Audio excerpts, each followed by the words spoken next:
Hello दोस्तों, नमः संस्कृताय। आप सभी का स्वागत है हमारे संस्कृत सिद्धि यूट्यूब चैनल में। वीडियो अच्छा लगे तो लाइक करें, सब्सक्राइब करें, कमेंट्स करें। उस दिन मैंने 35 प्रश्न देखे थे, आज देखेंगे 36 प्रश्न से। आइए देखते हैं। मैं ग्रंथ हैं और ग्रंथकार हैं। अब आइए देखते हैं। राजतरंगिणी किसकी है? राजतरंगिणी कल्हड़ की है। कथा साहित्य सागर सोमदेव की है। कपूर मंजरी किसकी? कुंतक की है। वक्रोत जीवितम कुंतक की है और कपूर मंजरी राजशेखर की है। अव्यक्त विवेक महिम भट्ट की है। तो इसमें हमारा बी ऑप्शन सही हो जाएगा। अब आइए देखते हैं साहित्य पर, ये भी सुमेलित करने वाला है। ग्रंथों के मंगलाचरण, प्रयुक्त छंद। अब आइए देखते। अभिज्ञान शाकुंतलम, मंदाक्रांता, उत्तरामचरितम, कादम्बरी। इसमें हमें मिलान करना है। अभिज्ञान शाकुंतलम में कौन सा छंद है? शगधरा है। उत्तरामचरितम में कौन सा है? अनुष्टुप है।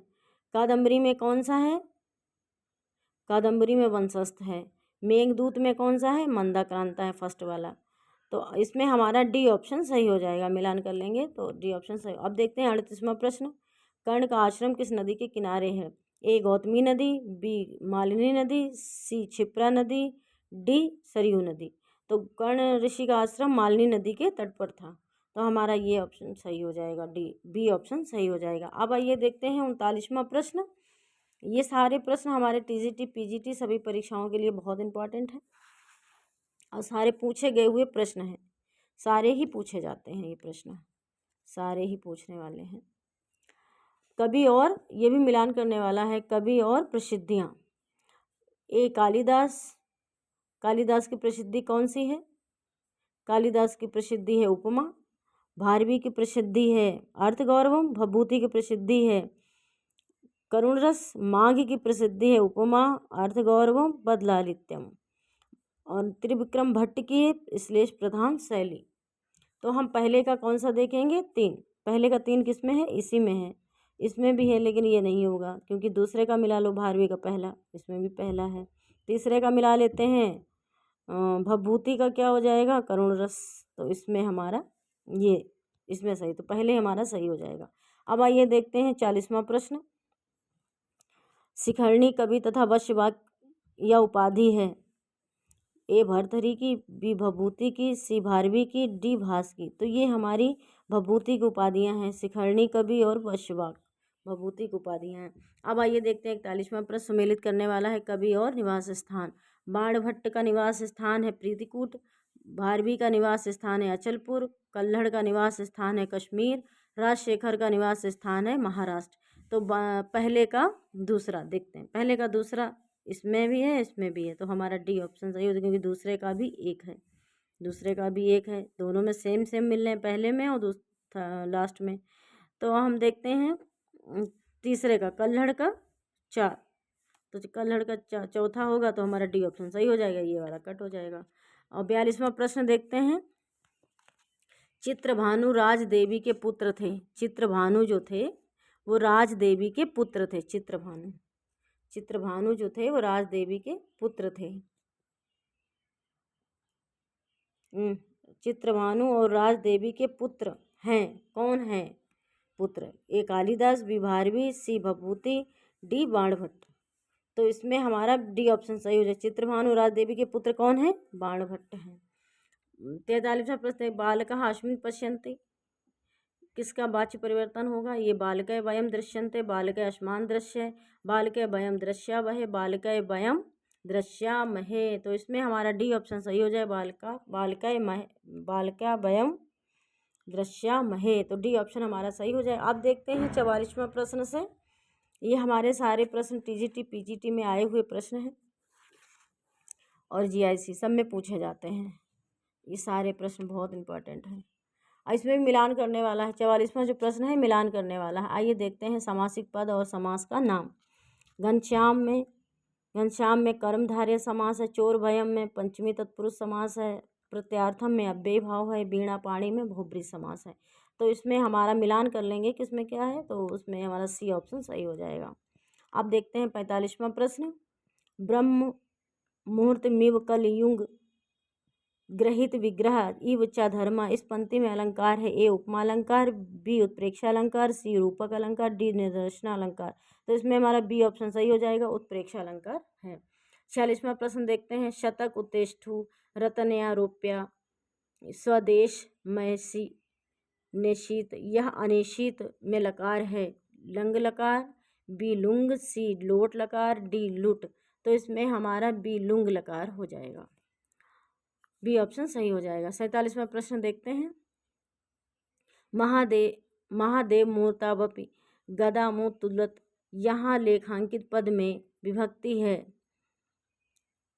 तू तुलत में कौन सी विभक्ति है? ए सप्तमी, बी प्रथमा, सी द्वितीया, डी चतुर्थी। तो इसमें सप्तमी विभक्ति सही हो जाएगा, ए ऑप्शन हमारा सही है। अब आइए देखते हैं 48वां प्रश्न। 48वां प्रश्न देखते हैं।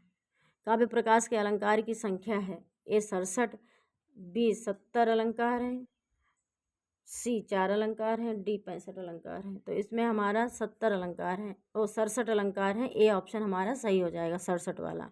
अब आइए देखते हैं 49वां प्रश्न। भगवन दंभोल घटके रचना, यह वाक्य किस ग्रंथ से संबंधित है? ए कादम्बरी, बी अभिज्ञान शाकुंतलम, सी शिवराज विजयम, डी उत्तररामचरितम। तो ये रचना वाला जो दंभोल रचना घटे रस है, तो ये हमारा सी ऑप्शन सही हो जाए, शिवराज विजय से प्राप्त होता है। अब आइए देखते हैं 50वां प्रश्न। 50वां प्रश्न देखते हैं।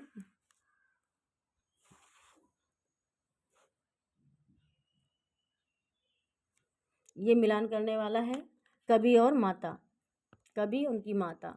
ए अश्वघोष, अश्वघोष की माता है सुवर्णाक्षी, भभूति की माता है जतुकर्णी, श्री हर्ष की माता है मम्माल देवी, मामल्ल देवी, और पाणिनि की माता है दाक्षी, भारवी की माता है सुशीला। तो इसमें हमारा सी ऑप्शन सही हो जाएगा, एक का मिलान कर लेंगे, सी ऑप्शन सही हो जाएगा। अब देखते हैं 91वां प्रश्न। चतुर्दश विद्या के अंतर्गत, चतुर्दश विद्या के अंतर्गत परिगणित नहीं है। ए न्यायशास्त्र, बी व्याकरण, सी ज्योतिष, डी सांख्य शास्त्र। ये तीनों है परिगणित चतुर्दश विद्या में, लेकिन ये सांख्य शास्त्र नहीं है, डी ऑप्शन हमारा सही हो जाएगा। पंच महाकाव्यों के अंतर्गत नहीं गिना जाता है। ए नहदी चरितम, बी बुद्ध चरितम, सी किरात अर्जुनियम, डी रघुवंश। तो ये सब गिने जाते हैं, लेकिन ये बी ऑप्शन नहीं गिना जाता है, बुद्ध चरितम नहीं गिना जाता, बी मेरा सही हो जाएगा। 53 प्रश्न देखते हैं। बनो कशो अपि संतो लौकिज्ञा वयम, यह कथन है। ए कर्ण का, सी बी सारंगम का, सी शारदत्त का, डी गौतमी का। तो इसमें हमारा ए ऑप्शन सही हो जाएगा, कर्ण का है। किस ऋषि का वर्ण कालिदास ने नहीं किया है? ए कर्ण का, बी मारीच का, सी वशिष्ठ का, डी जवाली का। कालिदास ने किसका वर्णन नहीं, कौन से ऋषि का वर्ण नहीं किया? जवाली का वर्ण नहीं किया, इन तीनों का किया है विज्ञान शाकुंतलम में, जवाली का नहीं किया है। शुकनाथ चंद्रापीठ को किस विषय के उपदेश देते हैं? ए ब्रह्मा के विषय में, बी अज्ञान के विषय में, सी लक्ष्मी के विषय में, मोक्ष के विषय में, डी जो है मोक्ष के विषय में। तो इसमें हमारा जो शुकनाथ चंद्रापीठ को उपदेश देते हैं, शुकनाथ उपदेश में लक्ष्मी के विषय में देते हैं, सी ऑप्शन सही हो जाएगा। अब आइए देखते हैं, सी ऑप्शन सही हो जाएगा। अब आइए देखते हैं 56वां प्रश्न। परदार विगमना वैदग्ध्यमिति मृगयाश्रम इति पानम विलासः इति प्रमत्तः शौर्यामिति, यह पंक्ति संबंध है। ए शिवराज विजयम से, बी कादम्बरी शुकनाशोपदेश से, सी नलचंपू से, डी इनमें से कोई नहीं। परदार गमना मतलब पराई स्त्री को देखना, क्या कहते हैं?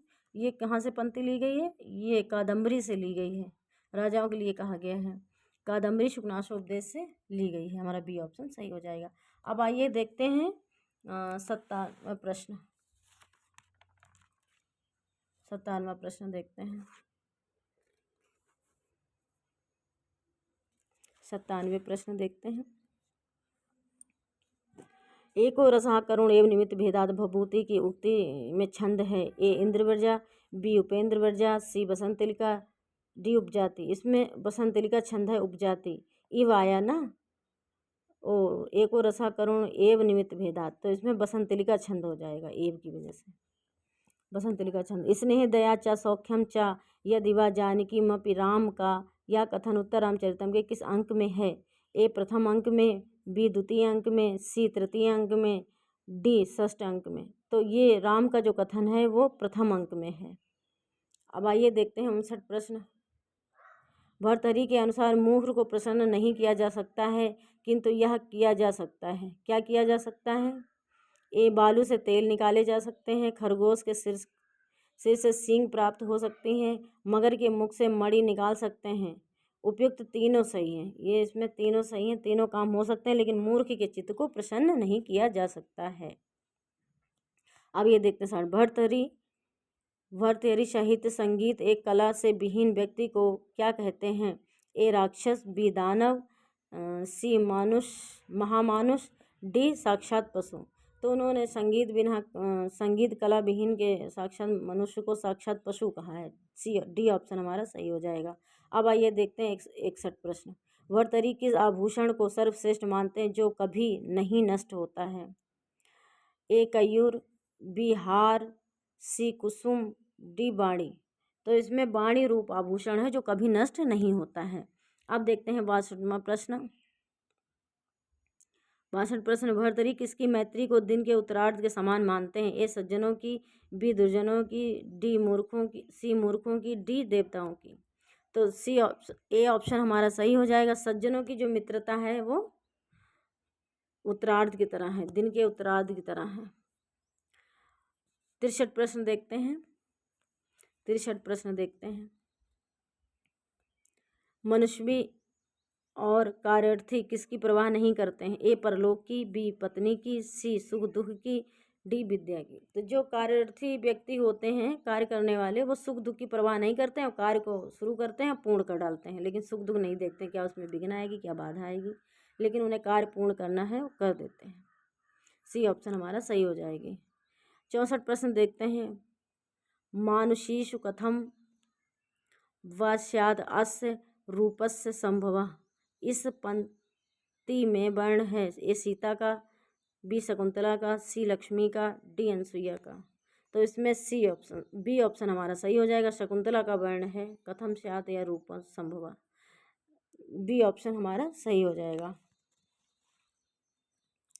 इसमें हमारा बी ऑप्शन सही हो जाएगा। कथम वश्यात रूपस्य संभवा इस पंक्ति में शकुंतला के लिए कही गई है, तो बी ऑप्शन हमारा सही हो जाएगा। अब आइए देखते हैं 65वां प्रश्न। 65वां प्रश्न देखते हैं। 65 प्रश्न देखते हैं। 65 प्रश्न 65 प्रश्न 65 प्रश्न देखते हैं। 65 प्रश्न